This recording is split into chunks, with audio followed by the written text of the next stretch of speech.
I told my wife's brother who lives with us that he had to decrease his expenses if he wanted to stay living with us. When I came back that night, my wife threw my clothes on the couch and told me to spend the night there. "Think about how you treat my brother," she said. So I did. And next morning. My name's Stuart. I'm 37 years old, and I work as a supervisor at Thornberry Systems in Columbus, Ohio. That night, lying on my own couch with my clothes dumped beside me like garbage, I did exactly what my wife Carmen asked. I thought about how I treated Marcus. I thought about how I'd been paying his phone bill for 8 months. How I bought him groceries every week without a single thank you. How he left dishes in the sink for days expecting me to clean them. How he borrowed my tools and never returned them. How he used my truck without asking, bringing it back with an empty gas tank. Marcus had been living with us for a year and 3 months, not visiting, living. My spare bedroom had become his permanent residence, complete with his gaming setup, his clothes scattered everywhere, and his attitude that I owed him something. The conversation that landed me on the couch had been simple enough. I'd sat down with Carmen and Marcus after dinner, pulled out our monthly budget, and explained that money was getting tight. My company had cut overtime, and Carmen's part-time job at the local clinic wasn't covering the extra expenses Marcus brought. "We need to figure out a plan," I'd said, looking directly at Marcus. "Either you start contributing to utilities and groceries, or we need to discuss other arrangements." Marcus had laughed. Actually laughed. "Other arrangements? This is family, Stuart. You don't charge family." Carmen had jumped in immediately. "Stuart, that's completely unreasonable. Marcus is going through a rough patch." The rough patch had lasted over a year. Marcus had been looking for work since he moved in, but somehow never quite found anything that met his standards. Too early, too far, not enough pay, wrong type of work, always an excuse. I'd watched my savings account shrink month by month, watched Carmen make excuses for behavior she'd never tolerate from anyone else, watched my own home become a place where I felt like an unwelcome guest. That night on the couch, staring at the ceiling, something shifted inside me. It wasn't anger exactly, more like clarity. I'd been so focused on keeping the peace, on being the understanding husband, that I'd forgotten what it felt like to have my own boundaries respected. Carmen's words echoed in my head. "Think about how you treat my brother." I had treated him like family. I'd given him a roof, food, and patience he didn't deserve, and somehow, that made me the villain in this story. The house was quiet except for the sound of Marcus's television upstairs. My television in my house paid for with my money. I closed my eyes and started making a plan. Carmen and I had been married for 6 years. We bought this house together 4 years ago, a modest 3-bedroom place on the east side of Columbus. It wasn't much, but it was ours, or at least it had been. Marcus showed up in January year. Carmen's younger brother, 29 years old and fresh off what she called a bad breakup. He'd been living with his girlfriend in Cleveland, but things went south, and suddenly he needed a place to stay. Just for a few weeks, Carmen had promised until he gets back on his feet. I'd agreed because that's what you do for family. You help when people need it. My own brother had crashed at my place years earlier when his marriage fell apart. The difference was Jacob had found an apartment within 6 weeks and paid for groceries the entire time he stayed. Marcus was different. He moved in like he'd been invited to a permanent vacation. The first month, I'd figured he was still adjusting. By the 3rd month, I'd started dropping hints about job hunting. By the 6th month, I'd begun having direct conversations about timelines. Carmen always had an excuse ready. The job market was tough. Marcus was dealing with depression. He'd just started applying for this really promising position. He needed time to figure out his next step. Meanwhile, my grocery bill had doubled. Our utility costs shot up from someone being home all day with the heat cranked and every electronic device running. My truck developed mysterious new scratches and dings. Tools disappeared from my garage. The breaking point conversations had started 3 months ago, small ones at first. Me mentioning to Carmen that maybe Marcus could help with the electric bill, her explaining that he was family and I was being petty, me suggesting he might contribute to household chores. Her reminding me that he was going through a difficult time.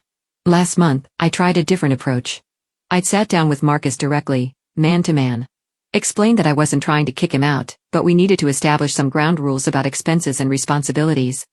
He'd nodded along, agreed completely, then changed nothing. 2 weeks ago, I'd discovered he'd been ordering takeout on my credit card. When I confronted him, he'd claimed it was a misunderstanding. When I asked Carmen about it, she'd said I was overreacting to an honest mistake. That's when I'd started noticing other things. How Carmen's tone changed whenever I brought up Marcus. How she'd started treating my concerns like character flaws. How she'd begun making me feel guilty for wanting basic respect in my own home. The warning signs had been there for months. I'd just been too busy trying to be the good guy to see them clearly. The realization hit me around 3 a.m., lying on that couch with a thin blanket and a throw pillow that smelled like Marcus's cologne. This wasn't about money. It wasn't about chores or respect or even Marcus's freeloading. This was about the fact that my wife had chosen her brother over me, and I'd been too busy trying to fix things to see it. Carmen had thrown my clothes on the couch like I was a stranger who'd overstayed his welcome. In my own house, because I'd asked her brother to contribute financially or make other living arrangements. I thought about the last year and 3 months, really thought about it, every conversation where Carmen had dismissed my concerns, every time she'd made me feel selfish for wanting my own space back. Every instance where she treated Marcus's comfort as more important than our marriage. The pattern was clear once I stopped making excuses for it. Carmen had made her choice long ago. She just never bothered to tell me. I sat up on the couch and looked around the living room, my furniture, my television, my house. But somehow, I was the one sleeping on the couch because I'd suggested that a grown man should pay his own way. The anger came slowly, like a tide rolling in. Not the explosive kind that makes you slam doors and yell, the quiet kind that burns steady and changes everything. I walked into the kitchen and made coffee at 3:30 a.m., sat at the table where I'd tried to have that reasonable conversation about the budget just hours earlier, the table where Marcus had laughed at the idea of contributing to his own living expenses. That's when I understood what needed to happen. I wasn't going to fight about this anymore. I wasn't going to have another conversation about fairness or respect or boundaries. I wasn't going to try to convince Carmen that her husband's feelings mattered as much as her brother's convenience. I was done. The decision settled into my chest like something that had always been there, waiting for me to notice it. I wasn't angry at Carmen anymore. I wasn't frustrated with Marcus. I was just finished with a situation that had no solution as long as I was the only one trying to solve it.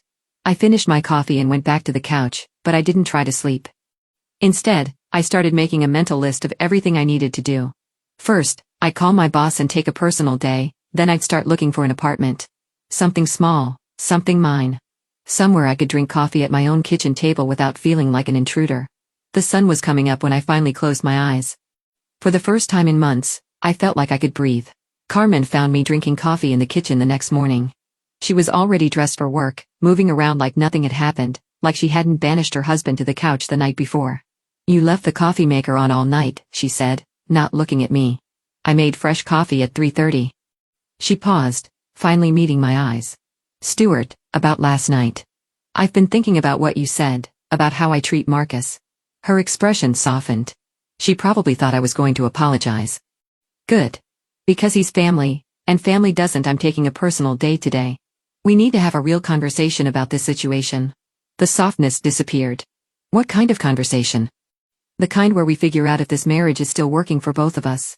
Carmen set down her coffee mug hard enough to splash liquid onto the counter. "Are you seriously threatening divorce because I defended my brother?" "I'm not threatening anything. I'm trying to understand why asking a grown man to contribute to his own living expenses makes me the villain in this house." "Because you knew he was going through a rough time when he moved in, you agreed to help him. For a few weeks, it's been over a year, Carmen. He's not even looking for work anymore." She turned away from me, grabbing paper towels to clean up the spilled coffee. "He's been applying to places. The job market is terrible right now. When was the last time he went on an interview?" Silence. "When was the last time he even filled out an application?" More silence. "Carmen, he ordered $200 worth of food on my credit card last month. When I asked him about it, he said it was a mistake.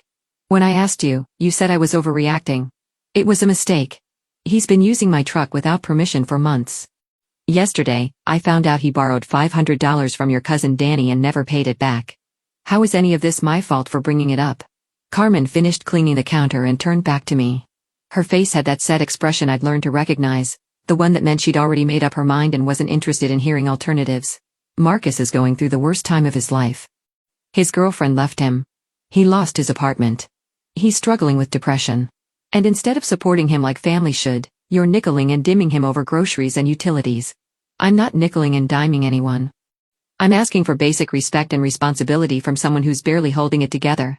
"Carmen, he's not barely holding it together. He's playing video games 12 hours a day and ordering takeout on my credit card. That's not depression. That's taking advantage." Her voice went cold. "So what are you saying? That we should kick him out? Put him on the street?" "I'm saying we should treat him like an adult who's capable of taking care of himself with a timeline and expectations." "You want me to choose between you and my brother?" The words hung in the air between us. She'd said it like an accusation, but she was right. That's exactly what I wanted, because that's exactly what the situation had become. Yeah, I said quietly. I guess I do. Carmen stared at me for a long moment, then she picked up her purse and headed for the door. I'm going to work. When I get home tonight, I expect you to have figured out how to be more supportive of my family. The door closed behind her with a sharp click. I sat there in the empty kitchen listening to the sound of her car pulling out of the driveway. Then I heard Marcus's alarm clock going off upstairs, followed by the sound of him hitting snooze for the third time. I spent the morning going through our financial records, bank statements, credit card bills, utility payments. I've been tracking the numbers in my head for months, but seeing them laid out on paper made the situation crystal clear. Our monthly expenses had increased by 63% since Marcus moved in. Not just from an extra person in the house, but from someone who consumed resources like he was trying to set a record. The electric bill alone had doubled. Our grocery costs had gone from $200 a month to over $400, but the real discovery came when I started digging deeper into our joint account activity. 3 months ago, Carmen had withdrawn $800 in cash. When I'd asked about it at the time, she'd said it was for a coworker's baby shower gift and some other expenses she couldn't remember. I'd accepted the explanation because $800 wasn't going to break us, and I trusted my wife. 2 months ago, another $600. This time, she'd said it was for car repairs that the shop had wanted in cash for some reason. Last month, $500. She'd mentioned something about helping a friend, but she'd been vague about the details. I pulled up our online banking and went back further. The pattern was there, going back almost to when Marcus first moved in. Small withdrawals here and there, always with reasonable explanations, always in amounts that wouldn't trigger a big conversation.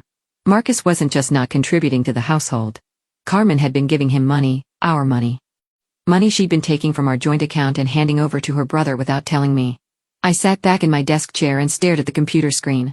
The betrayal wasn't just about choosing Marcus over me. It was about lying to me while she did it.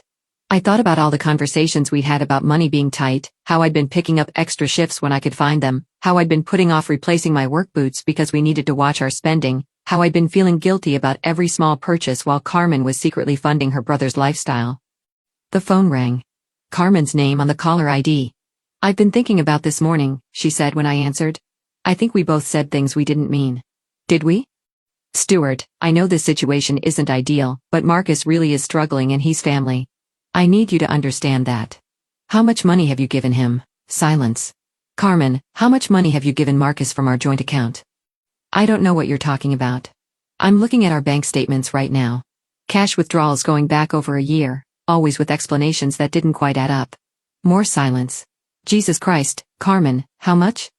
It's not what you think. How much? Her voice was barely a whisper. Maybe $3,000 over the whole time he's been here. $3,000 on top of all the food, utilities, and everything else I'd been paying for. $3,000 she'd given to her brother while telling me we needed to tighten our belts. Stuart, he needed help, real help, not just a place to stay. So you decided to help him with our money without telling me? I knew you'd say no. You're damn right I would have said no because we're married, Carmen. We're supposed to make financial decisions together. I was trying to help my family. I thought I was your family too. The line went quiet except for the sound of her breathing. I'll be home around 6, she said finally. We need to talk about this properly. She hung up before I could respond. I didn't wait until 6. After Carmen hung up, I called 3 apartment complexes on the north side of Columbus. The first one had a 1-bedroom available immediately. The second had a waiting list. The third could show me something that afternoon. I drove to Copperfield Gardens at 2 p.m. and walked through a small 1-bedroom apartment with hardwood floors and a kitchen that looked out onto a courtyard. It was quiet. It was clean. It was mine if I wanted it. I'll take it, I told the property manager. Don't you want to think about it? Talk it over with your wife? No? I signed the lease and paid the deposit with money from my personal checking account, the account Carmen didn't have access to, the one I'd been putting a small amount into each month since we'd gotten married, thinking of it as emergency money. This qualified as an emergency. By 4 p.m., I was back home loading my truck. Not everything, just the essentials, clothes, my tools, my laptop, a few pieces of furniture that had been mine before the marriage. I worked methodically like I was completing a project at work. Marcus wandered downstairs around 4:30, probably looking for something to eat. Moving furniture around? He asked, watching me carry a dresser past the living room. Something like that. Need help? The offer was so absurd I almost laughed. Marcus volunteering to help with physical labor. No thanks. He shrugged and went into the kitchen. I heard the refrigerator open and close, then the sound of the microwave starting up. I made 3 trips to the apartment, bringing over the basics. On the 3rd trip, I stopped at an office supply store and bought a small package of note cards. I wrote a simple message on one of them. Carmen, I'm done being treated like an intruder in my own home. I'm done having my concerns dismissed and my boundaries ignored. I'm done being lied to about money. You made your choice. Now I'm making mine. Don't contact me until you're ready to have an honest conversation about what happened here. Stuart. I left the note on the kitchen counter, propped against the coffee maker, right where she'd see it when she got home. Then I walked through the house one more time, not out of sentiment, but to make sure I hadn't forgotten anything important. The place already felt different, like a hotel I'd checked out of but hadn't quite left yet. I was loading the last box into my truck when my neighbor Teresa came over. She was an older woman, maybe 70, who'd lived next door since before Carmen and I had bought the house. Everything okay, Stuart? Just making some changes. She looked at the truck, then back at me. Teresa wasn't stupid. She'd probably heard some of the arguments over the past few months. You know where to find me if you need anything, she said. Thanks, Teresa. Take care of yourself. I drove to the apartment and unloaded everything in one trip. It didn't take long. Amazing how little you actually need when you strip away all the complications.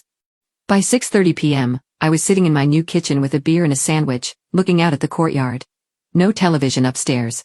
No dishes in the sink that weren't mine. No one borrowing my things or spending my money or making me feel guilty for wanting basic respect. My phone had been buzzing for the past hour. Text messages from Carmen. I turned it off without reading them. For the first time in over a year, I was home. 3 days later, Carmen showed up at my apartment. I opened the door to find her standing in the hallway with red eyes and a desperate expression. She'd been crying probably for hours. Stuart, please. We need to talk. We can talk right here. Can I come in? No. She took a shaky breath. Marcus is gone. Good for Marcus. You don't understand. He left yesterday, packed his stuff, and disappeared. No note, no explanation. Just gone. I leaned against the doorframe and waited for her to continue. I can't afford the house payments without your income. I called the mortgage company, and they said I have 30 days to bring the payment current or they'll start foreclosure proceedings. That's unfortunate. Stuart, I know I messed up. I know I should have told you about the money, but we can fix this. We can work through it. How much money did you give him, Carmen? The real number? Her voice cracked. About $5,000. Total, $5,000. Not $3,000 like she'd admitted on the phone. $5,000 of our money handed over to her brother while she told me we needed to cut back on expenses. He took it all when he left, she continued. Everything I'd given him, plus he emptied my jewelry box, my grandmother's ring, the necklace you gave me for our anniversary, everything. The irony was perfect. Marcus had finally shown Carmen exactly who he was, but only after she destroyed her marriage to protect him. I'm sorry that happened to you. Stuart, please. I'll do anything. I'll go to counseling. I'll make it up to you. Just come home. I am home. You know what I mean? I looked at this woman I'd been married to for 6 years. She was asking me to fix a problem she'd created by lying to me and choosing her brother over our marriage. She wanted me to come back and rescue her from the consequences of her own decisions. No. What do you mean no? I mean no, Carmen. I'm not coming back. I'm not fixing this. You made your choice when you threw my clothes on the couch for asking your brother to be a responsible adult. You made your choice when you started lying to me about money, and Marcus made his choice when he stole from you and disappeared. But I love you.